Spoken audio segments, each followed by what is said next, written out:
Good morning. It's Sunday again, and as I'll be doing occasionally, offering some Sunday words. And this is from things that I write on a regular basis. It's part of a book I'm working on, Apprenticeship to Love. And today the title is, It is All a Risk, and Discomfort is the Only Promise. And these are the questions that I would like you to consider is, how are you protecting yourself from the risk of tenderness to feeling everything that life, that love is offering you? And what would happen if you accepted the risk? Besides, of course, the falling apart of all that seems safe and predictable and important to you. So as I said, it's all a risk. Discomfort is the only promise. And this is rarely a pretty dance. What brings us together? Chemistry, polarity, animal or spiritual magnetism, circumstance, all of the above? And then what? Yesterday, a women's teacher asked us men online to share our wisdom about men being avoidant, and especially in the early stages of a relationship. But as I replied, asking us, and asking me certainly, to share wisdom on any topic is an invitation to avoid actually talking about the topic as it relates to me. This dance is rarely a pretty dance, and I am so often out of balance, and I'm self-conscious of that, and so I rein myself in. I avoid. I step back from the necessary risk that intimacy, and by intimacy I'm not playing word games. I don't mean sex. I mean the revealing myself, allowing myself to feel tenderness to the world, to you, to myself. I step back from that necessary risk. I try to avoid it. Here's a tip to the women, to anyone who is feminine identified and in love with someone who is masculine identified. Your capacity for intimacy is connected to your heart. Your risk of intimacy is connected to your womb space, and that's a sacred space that is worthy of protecting. It's otherwise, for most of us who are masculine identified men, our tenderness is not in our sacral chakra, that place of sexual and creative and social energy. Our tenderness and our protectiveness is in our hearts. So women, and those of you who are feminine identified, I ask you to pause before trading your tenderness, that sacred womb space, for what you think is the portal into my tenderness. Allow me, and allow the masculine identified man you are attracted to begin to feel the risk of opening his heart to you. Take your time. Slow him down. Slow yourself down. The dance is awkward when it gets so slow. Both of you, both of us, fumbling for balance. We are revealed in our incapacity to be balanced when so much is at risk. And it's here that we reveal ourselves, and maybe, perhaps, become trustworthy enough to take the next risk of sharing ourselves. And here's a tip to anyone who is doing the daily practices that I offer this month. The slower you go, the more you are on the edge of losing your balance. The practice is designed this way, to show you, to show me, to show whoever chooses to do less, as Justin Patrick Pierce says, Whoever chooses to slow down so much that you are on the very edge of your masculine practice, however you identify yourself, you are on the edge of your masculine practice, and there is where the dance begins. And there is where I begin. And I ask myself, do I choose to dance?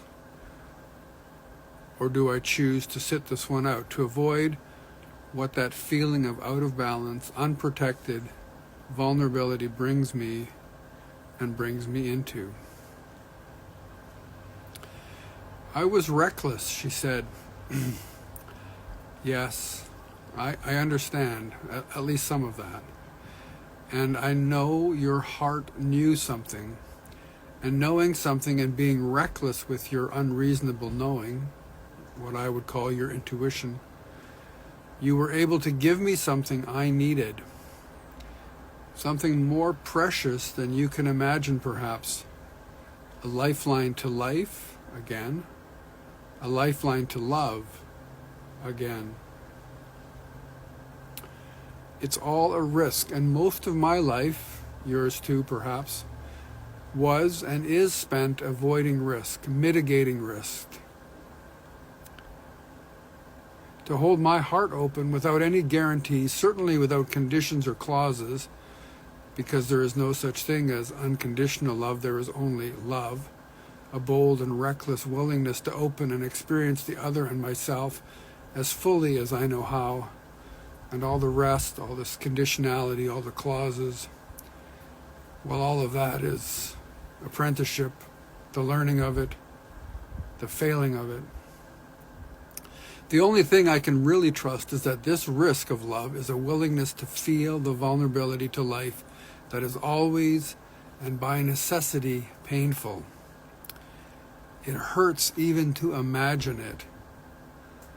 And yes, there is also always a sweetness here, but with it, the pain of feeling everything always new. And that is what my tenderness and my vulnerability and my openness to love necessarily requires. So why wouldn't I avoid this intimacy with pain?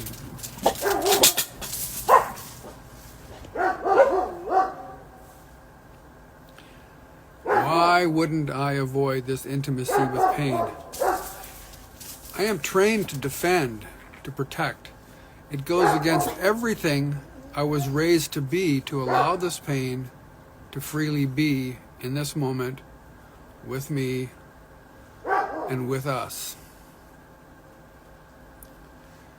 You say you were reckless, and I am grateful.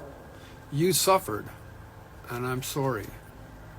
Your heart knew me, but did not know how vigilant my protections were.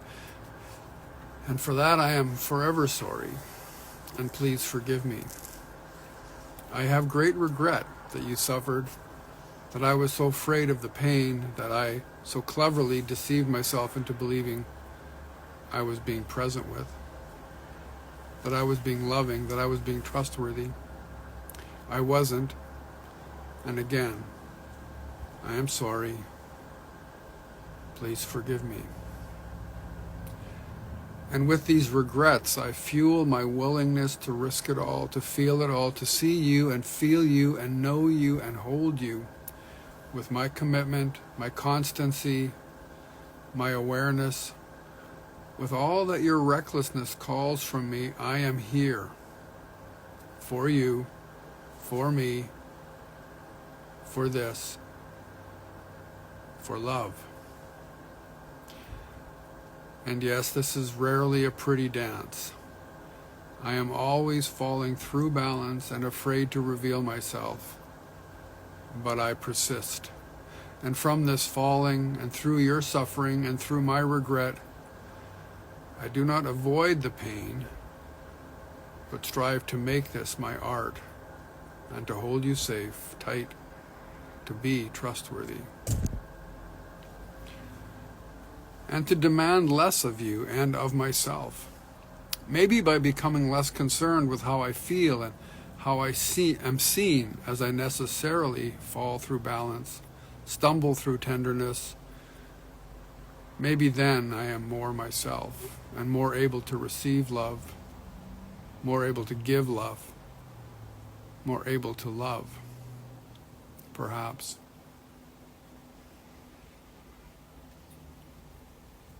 And I'm going to read one of the inspirations for what I've written today. This is by Nihal Singh. Love is a risk. One with a strong lower triangle, that's the 3 lower chakras, will throw caution to the wind to fulfill their heart's desire. Again, one with a strong lower triangle will throw caution to the wind to fulfill their heart's desire. The heart may want something, but your mind and people around you are telling you that you are crazy. Many things in life, when seen in black and white, may not make sense. The heart is the color. The heart wants what the heart wants, and it doesn't always feel comfortable. And yet, if you are not living from here, where are you living? Whose life are you living?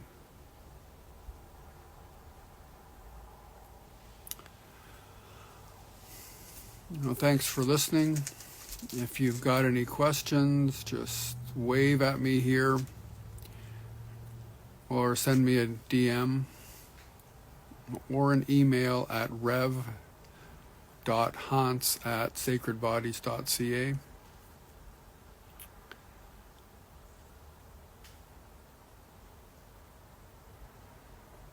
And I'll be talking to you soon. Again, thank you for being here this Sunday morning.